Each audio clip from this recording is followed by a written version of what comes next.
One thing I wanted to get into was stress response. And something that really piqued my eye as I was reading the book is back in 2016, 17 timeframe, I had a real major incident happen when I walked into my house and encountered a burglar pointing a gun at me. And I Wow. found this research in your book pretty interesting that although that event was horrible, it doesn't have the same impact that the tiny stress responses that impact us every single day have. And it was interesting in the book that you put out that the vast majority of people, when they're going into a doctor's office, are going there not necessarily because of a physical ailment, but because of a stress response. Mm. And I think this is a really important thing to talk about because stress is causing so many things to go wrong with us globally. Yeah. And it's affecting our health in so many ways: physical health, emotional health, mental health. How does this method help that stress response? First of all, I do want to note that if you have a gun pointed to your face, you can as well get a PTSD. That's an entry for post-traumatic stress disorder. So hope you're good. You look good. So in that sense, but it can be the difference between stress response, which we really wanted to point out, is that you have this acute stress. The acute stress is indeed if at that moment you're facing a gun to your head and you know perfectly how to handle. You run, for example, you can run, the adrenaline goes up, you are in the flight or flight modus, and if you successfully run, or successfully fight the guy, if that is possible, and you manage to overcome that situation, and afterwards, in the longer run, you feel psychologically okay, that's a perfect way that a stress response can influences our bodies and our minds and being. That's something that we want. The same as with a deadline, or same as if you're avoiding something in the street that can be very dangerous. You want to have this quick stress response. And we actually don't have to think about the stress response. This is going automatically. And in many cases, it can help us. But the thing is, in our society, these big triggers are not the main stress responses we are facing.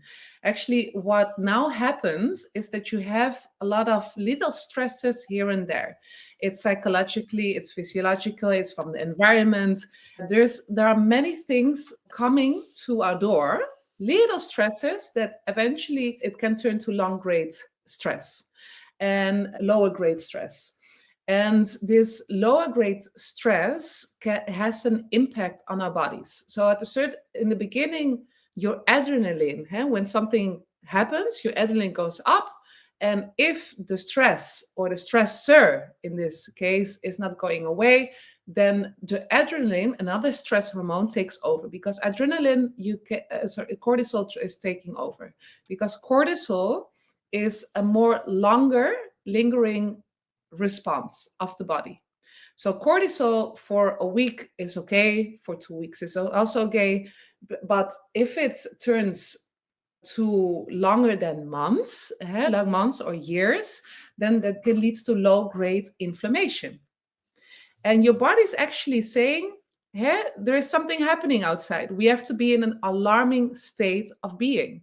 So there is inflammation, constant inflammation in the body. And that constant inflammation, that can lead to diseases, because you are deregulating the immune system.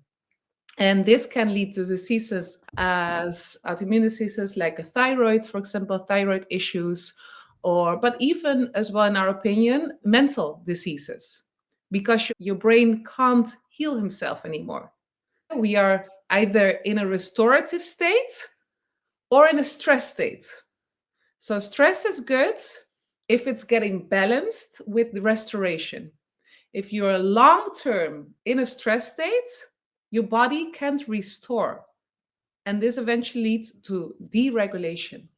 And that is the danger in our society, because nowadays we have way too much stressors around us, which in the long run can lead to diseases.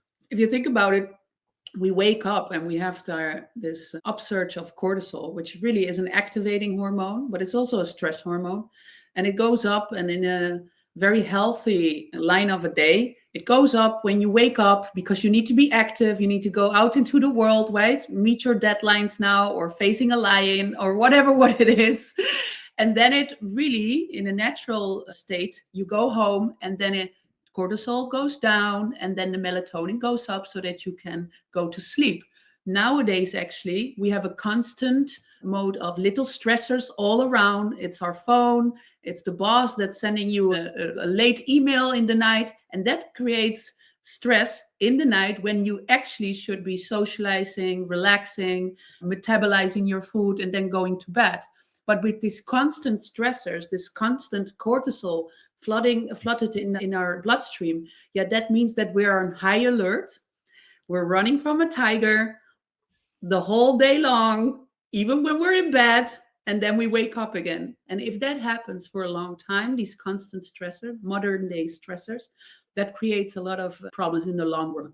Because cortisol, if there's no clean, it also makes sure that we have a little bit of inflammation, which is absolutely okay when we come into the restorative phase of our day, which is in the night, and then we need to go to sleep. It's a restorative phase. That's when the inflammation gets cleaned up. That's when the rearranging in our brain is being done. And so when this doesn't happen, you get a build up of this inflammation because you're stressed all the time, no restoration going on. And that build up, that creates all of these different problems that we have. And we know inflammation is pretty much the basis of all modern conditions. And this is my statement.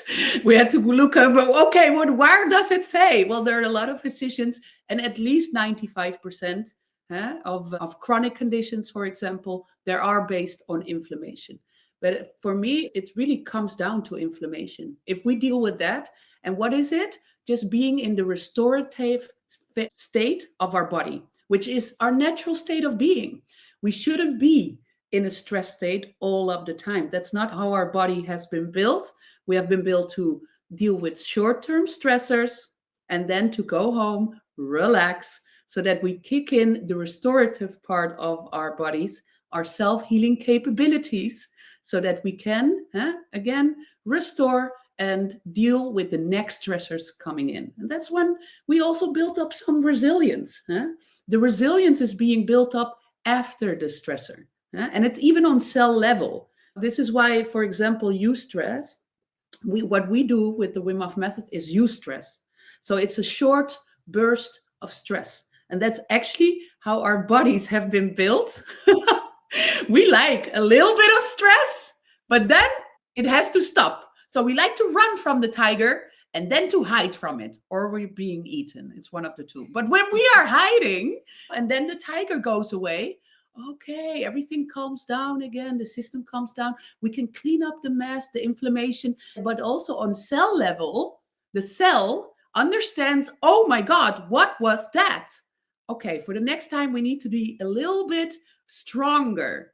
And so it begins a little bit of a house cleaning inside of the cell. It begins to wrap itself around a little layer, a protective layer. And so we become stronger for the next bout of stress. And that is building stress resilience. We're not built as modern human beings to deal with this constant short-term stressors.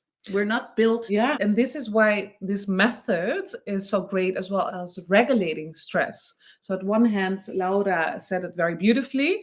Eustress, hormetic stress, it gives a big stressor. The adrenaline goes up and it goes down. And then like emotions, etc., when you're facing an issue, your cell has that as well.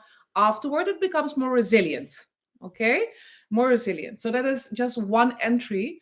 And the other one of the Wim Hof method, what we are doing actually with inducing controlled stressors, because these are controlled stressors, is that, you get a big bounce of stress and then you're relaxed.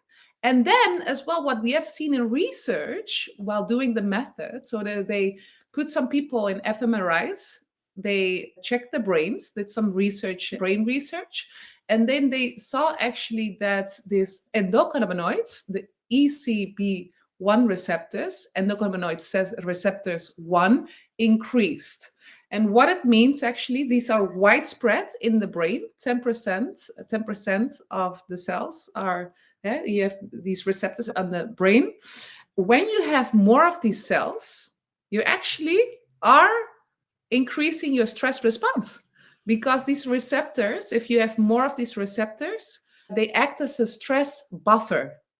So for a next time, if you're practicing it for a long run, they did this measurements for during 6 weeks. So they measured just 1 week before the method and 1 week after. But there they saw an increase of these receptors. And it means a better stress response. So that means actually when stress comes in, you are less reactive. You're more responding. So stress hits you less harder.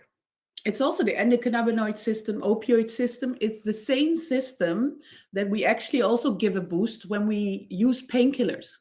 So actually, Wim Hof method, it's a natural painkiller.